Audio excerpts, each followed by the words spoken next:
Shri P Nandakumar, ബഹുമാനപ്പെട്ട ന്യൂനപക്ഷ ക്ഷേമം, കായികം, വഖഫ്, ഹജ്ജ്, തീർത്ഥാടന വകുപ്പ് മന്ത്രി. സർ, വളരെ ഗൗരവതരമായ ഒരു വിഷയമാണ് ഈ സന്ദർശനിക്കൽ പ്രമേയത്തിൽ അവതരിപ്പിക്കുന്നത്. ചെറിയ സംസ്ഥാനമാണെങ്കിലും യാത്രക്കാർ കൂടുതൽ സംസ്ഥാനമാണ് കേരളം.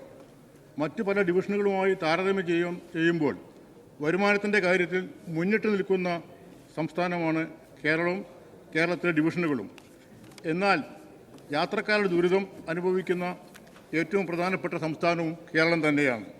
തിരുവനന്തപുരം ഡിവിഷനിൽ കഴിഞ്ഞ വർഷം വരുമാനം 2156 കോടിയും പാലക്കാട് 1576 കോടിയുമാണ്.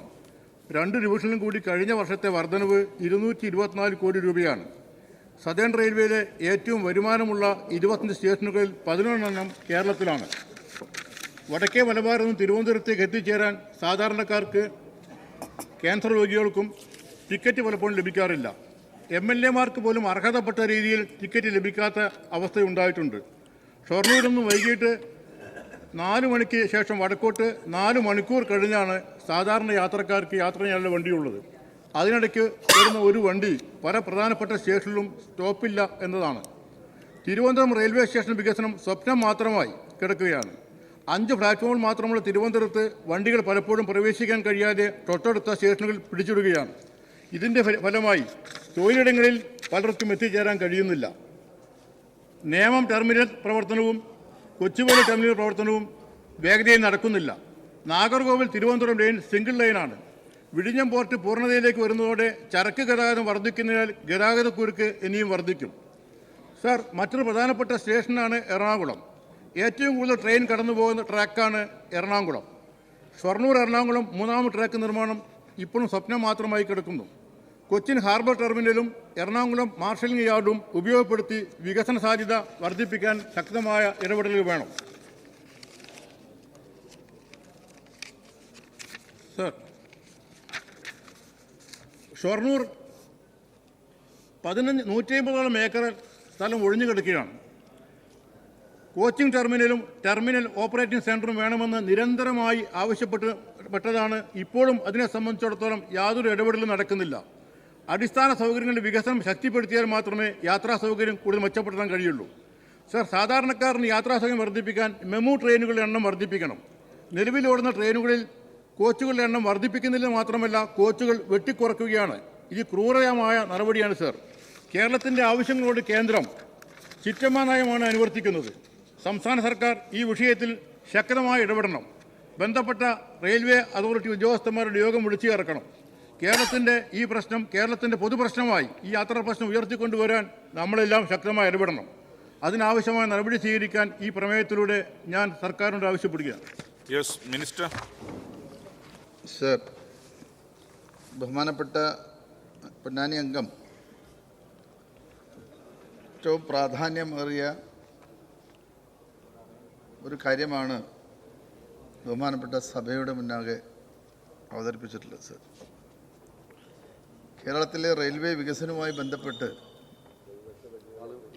നിരന്തരം കേന്ദ്ര റെയിൽവേ മന്ത്രാലയവുമായും അതോടൊപ്പം തന്നെ കേന്ദ്ര റെയിൽവേ ബോർഡുമായും സംസ്ഥാന ഗവൺമെൻറ് ബന്ധപ്പെട്ടുകൊണ്ടിരിക്കുകയാണ്. സർ, റെയിൽവേ സംസ്ഥാനത്തോട് കാണിക്കുന്ന അവഗണന സംബന്ധിച്ച് കേന്ദ്ര റെയിൽവേ വകുപ്പ് മന്ത്രിയുമായി ഏറ്റവും കുറഞ്ഞത് ഈ ഗവൺമെൻറ് അധികാരത്തിൽ വന്നതിന് ശേഷം 20 തവണയെങ്കിലും ചർച്ച നടത്തിയിട്ടുണ്ട്. കഴിഞ്ഞ 3 മാസങ്ങൾക്ക് മുമ്പ് 16/10/2024 ബഹുമാനപ്പെട്ട മുഖ്യമന്ത്രി അവസാനമായി റെയിൽവേ വകുപ്പ് മന്ത്രിയോട് അദ്ദേഹത്തിൻ്റെ ഡൽഹിയിലെ ഓഫീസിൽ വെച്ച് കേരളത്തിലെ റെയിൽവേ വികസനവുമായി ബന്ധപ്പെട്ട വിവിധ ആവശ്യങ്ങൾ ഉന്നയിച്ചിരുന്നു. 2024 ജൂലൈ 30 റെയിൽവേ അധികൃതരുമായി നടത്തിയ ചർച്ചയിൽ പാസഞ്ചർ ട്രെയിനുകളുടെ എണ്ണം വെട്ടിച്ചുരുക്കുന്നതും മറ്റു ട്രെയിനുകളിൽ സ്ലീപ്പർ കോച്ചുകൾ വെട്ടിക്കുറച്ച വിഷയമൊക്കെ തന്നെ ചർച്ച ചെയ്യുകയുണ്ടായി. ട്രെയിൻ ഗതാഗതവുമായി ബന്ധപ്പെട്ട് കേരളം ഉന്നയിച്ച വിഷയങ്ങൾ പരിഹരിക്കാൻ അടിയന്തര നടപടികൾ സ്വീകരിക്കണമെന്ന് റെയിൽവേ അധികൃതരോട് ആവശ്യപ്പെടുകയും സ്വീകരിക്കാമെന്ന് റെയിൽവേ ഉറപ്പു നൽകിയതാണ്. ഇതിൻ്റെ അടിസ്ഥാനത്തിൽ ആദ്യഘട്ടത്തിൽ പരശുരാം എക്സ്പ്രസിന് 2 കോച്ചുകൾ മാത്രമാണ് ഘടിപ്പിച്ചത്. സർ, AC 3 ടയർ കമ്പാർട്ട്മെൻറ്റുകളാണ് മിക്ക ട്രെയിനുകളിലും ഏറ്റവും കൂടുതൽ യാത്രക്കാർ ബുക്കിംഗ് സമയത്ത് ആവശ്യപ്പെടുന്നത് എന്നാണ് റെയിൽവേ സംസ്ഥാനത്തെ അറിയിച്ചിട്ടുള്ളത്. അതേസമയം ട്രെയിനിൽ ഉൾപ്പെടുത്താൻ കഴിയുന്ന പരമാവധി ബോഗികളുടെ എണ്ണം, റെയിൽവേ കാറുകളുടെ എണ്ണം, അതിൽ വർധനവ് വരുത്തുവാൻ സാധിക്കുകയില്ല എന്നാണ് റെയിൽവേ അറിയിച്ചിട്ടുള്ളത്. ഒരു ട്രെയിനിൽ അതിൽ ഉൾപ്പെടുത്താവുന്ന ബോഗികളുടെ എണ്ണം LHP ആണെങ്കിൽ 22 എണ്ണമാണ് സർ. അതിൽ 11 AC കോച്ചുകളാണ് നിലവിൽ ഉള്ളത്.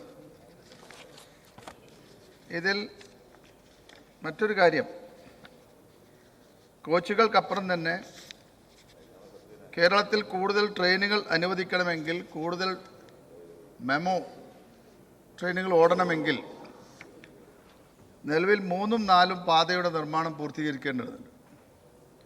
ഇതുമായി ബന്ധപ്പെട്ടും ബഹുമാനപ്പെട്ട റെയിൽവേ വകുപ്പ് മന്ത്രിയുമായി ചർച്ച നടത്തിയതാണ്.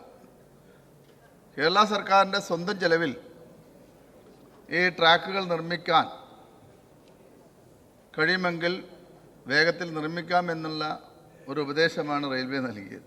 പക്ഷെ കേരളത്തെ സംബന്ധിച്ചിടത്തോളം ഇത്തരം കാര്യങ്ങളിൽ റെയിൽവേയുടെ പ്രോപ്പർട്ടിയിൽ റെയിൽവേ ആണ് ട്രാക്ക് നിർമ്മിക്കേണ്ടത് എന്ന് തന്നെയാണ് നമ്മുടെ അഭിപ്രായം.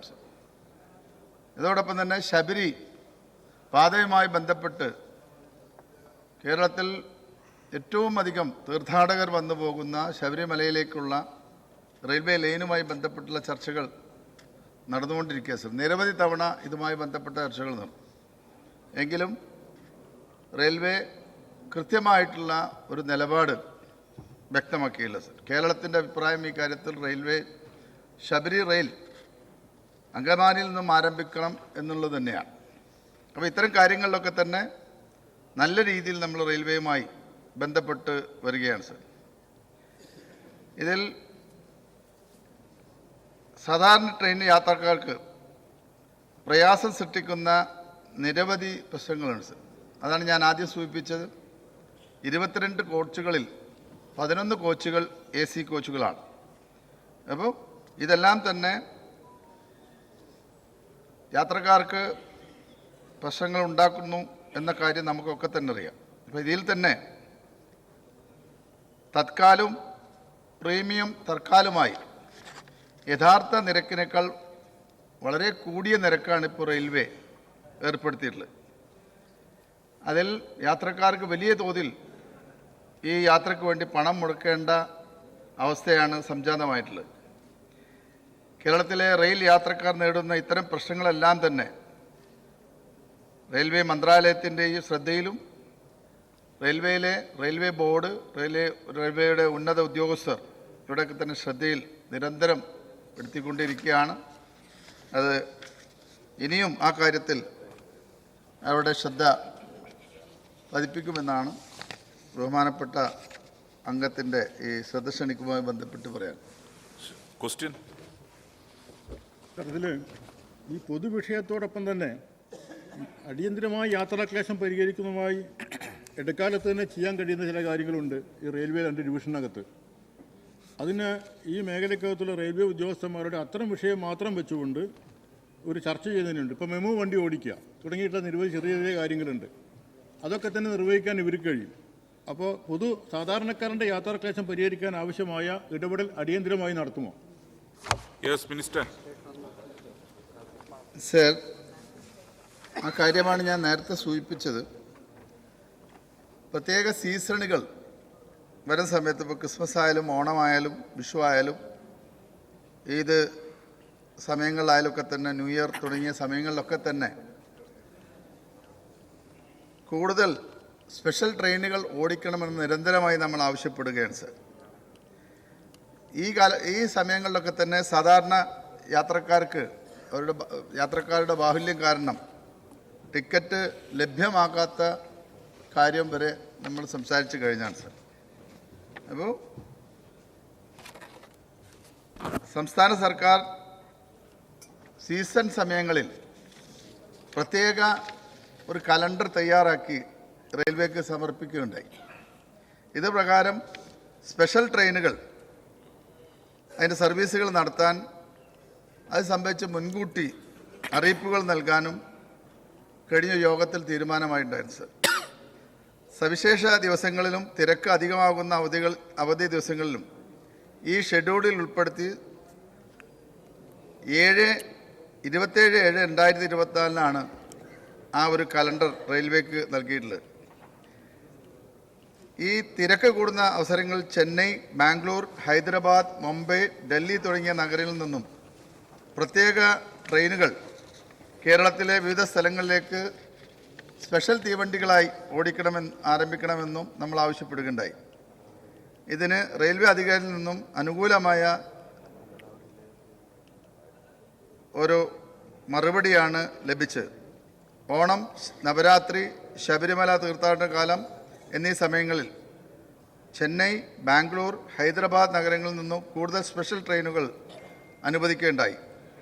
എന്നാൽ ക്രമീകരണങ്ങളൊന്നും ഉത്സവകാലത്തെ യാത്രാക്ലേശം പരിഹരിക്കുന്നത് പര്യാപ്തമല്ല എന്നത് വസ്തുതയാണ്. ഈ കാര്യത്തിലും സംസ്ഥാന സർക്കാർ ഇടപെടുന്നതാണെന്ന് ബഹുമാനപ്പെട്ട അംഗത്തെ അറിയിക്കുകയാണ്.